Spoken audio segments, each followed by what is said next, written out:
The theme of the following video is green parking lots. Across our cities, vast areas of land are covered in asphalt, materials that contribute roughly 1 to 2% of global greenhouse gas emissions and absorbs enormous amounts of heat, intensifying the urban heat island effect to rural surrounding areas. My thesis is that the parking lots, which are usually treated as wasted, overheated spaces, can instead become meaningful places of urban sustainability when they are redesigned or retrofitted to work with nature. In this video, I drive across the GTA to show real examples of green parking lots, sites that use permeable surfaces, mature trees, vegetation, solar canopies, and alternatives to asphalt to reduce heat, manage stormwater, and minimize the environmental footprint of paved areas. Well, here we go. I'm going to showcase some good and some poor urban design regarding surface parking lots. Here is a location that we can all recognize, the entrance into King's College. This road is designed to be a permeable surface where also the surface water infiltrates into the water table below. Materials such as polymeric sand between the pavers are not used, which increases surface water runoff. And as you may know, as you approach King's College, the circular area roundabout where vehicles could parallel park has been updated with pedestrians in mind, as parallel parking along the perimeter is no longer permitted. Here we have EV charging that is available at the mall called Shareway Gardens. The charging zone occupies only a small fraction of the total parking surface area and accommodates only 20 vehicles. It is part of a broader effort to modernize parking facilities. However, these units are designed exclusively for the Tesla vehicle. For non-Tesla EVs, such as a Toyota Prius Prime, this site provides no compatible charging option.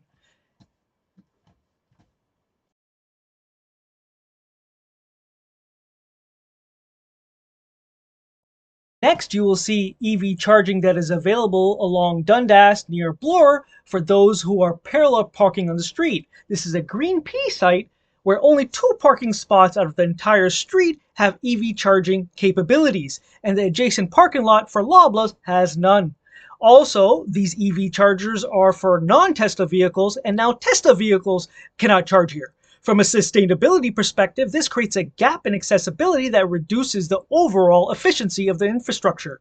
A single brand compatibility restricts the broader environmental benefits that come from serving a diverse EV fleet. Ideally, green parking lot upgrades should combine universal charging standards with sustainable surface materials, improve stormwater management, and energy efficient aspects. Here we have a parking lot a little further away from the core, next to Humber River, in an area called Old Mill, another Green P location. I originally chose this site because the entire surface was gravel. A material, while imperfect, still allowed water to naturally infiltrate into the ground.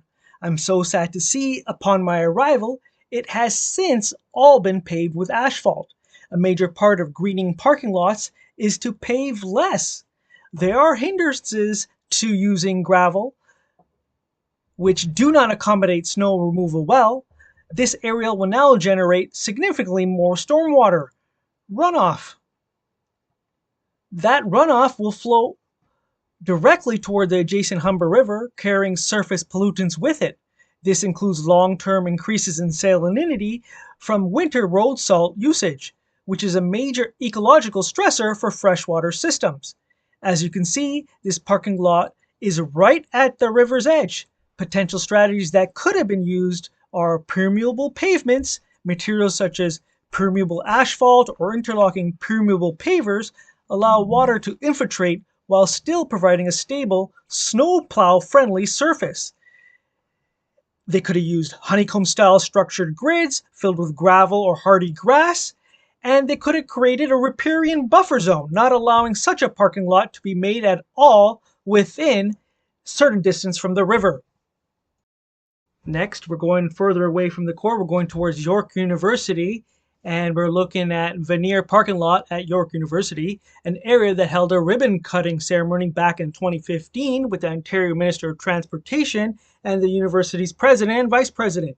But today, there's not much to be proud of here. the site shows no signs of continued investment in greener infrastructure. You can see it's just 2 parking spots with these solar panels.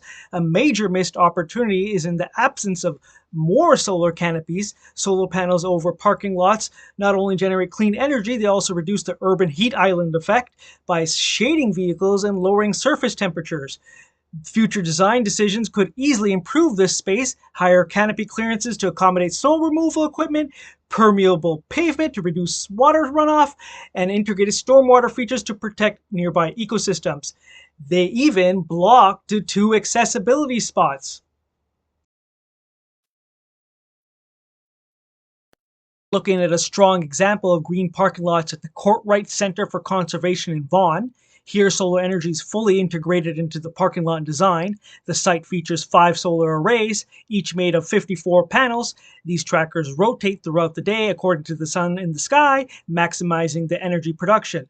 Solar canopies offer multiple benefits. They generate clean, renewable power, they reduce the urban heat island effect, and they keep parked cars shaded, lowering interior temperatures and reducing the need for air conditioning when drivers return. This is a great demonstration of how solar power can be integrated directly into the parking lot design. They're also built with a high clearance structure, allowing snowplow equipment to move through the lot without any obstruction or operational issues. For our last example, as you follow this meandering road, you arrive at the Courtright Center's permeable pavement parking lot. This site really shows you what's possible when sustainability is considered right from the design stage. One of the first things you notice is the rows of mature trees with a large DBH, diameters at breast height.